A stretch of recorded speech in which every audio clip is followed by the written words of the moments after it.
నిన్న పరకామణి అంశంలో సిబిసిఐడి అధికారులు మాజీ టీటీడీ చైర్మన్ కరుణాకర్ రెడ్డి గారిని విచారణ పిలిచినట్టు సందర్భంలో వారి మాటలు తిరుమల పవిత్రతని దిగజార్చే విధంగా కోట్లాది మంది శ్రీవారి భక్తుల మనోభావాల్ని గాయపడే విధంగా బాధపడే విధంగా వారు మాట్లాడారు.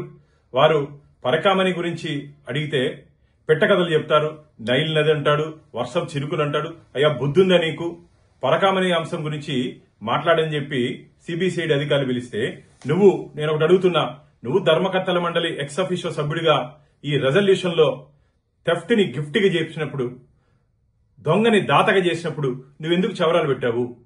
దీనికి సమాధానం చెప్పు కరుణాకర్ రెడ్డి.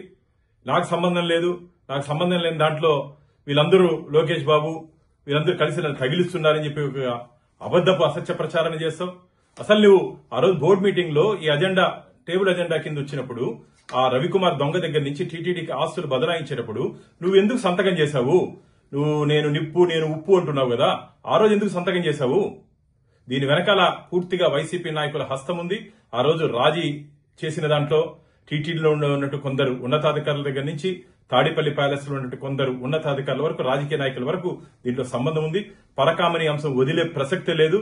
ఖచ్చితంగా ఆఖరి పైసా శ్రీవారి ఖజానాకి జమ అయ్యేంత వరకు ఖచ్చితంగా దీని మీద మేము పోరాటం చేస్తూనే ఉంటాం. అంతేకాకుండా ఈ పరకామణి అంశంలో ఆ సీసీటీవీ ఫుటేజెస్ ముఖ్యమైనటువంటి ఆ రవికుమార్ దొంగలించేటప్పుడు ఆ సీసీటీవీ ఫుటేజెస్ ఎందుకు తొలగించబడ్డాయి? దానికి కూడా సమాధానం చెప్పాల్సిన బాధ్యత కరుణాకర్ రెడ్డి మీద ఉంది.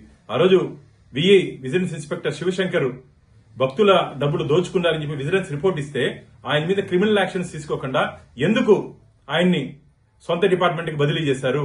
కొండ మీద 5 లడ్లు 10 లడ్లు బ్లాక్ లో అమ్మితే రిమాండ్ కి పంపించే సందర్భాలు నీకు తెలియదా?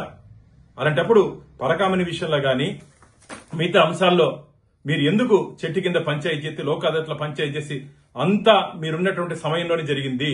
కాబట్టి ఏదో మీరు ఏమి తెలీదు, మీరు నాటకాలు ఆడేది ప్రజలందరూ గమనిస్తున్నారు. మీ భాషా ప్రావీణ్యం గురించి ఏదైనా చెప్పుకోవాలంటే మీరు ఏదైనా సభలు పెట్టి చెప్పుకోండి, ఇది ఉన్న తప్పట్లు కొడతారేమో గానీ భగవంతుడి విషయంలో అడిగిన ప్రశ్నలకు మాత్రమే సమాధానం చెప్పండి. ఖచ్చితంగా పరకామణి అంశంలో రాబో రోజుల్లో ఎవరెవరు తప్పు చేశారో అందరినీ స్వామివారి ముందు శ్రీవారి భక్తుల ముందు జైలుకి పంపించే రోజు దగ్గరలోనే ఉందని చెప్పి ఆ నిందితులందరినీ తీవ్రంగా హెచ్చరిస్తున్నారు. Please subscribe to Leo news for more videos.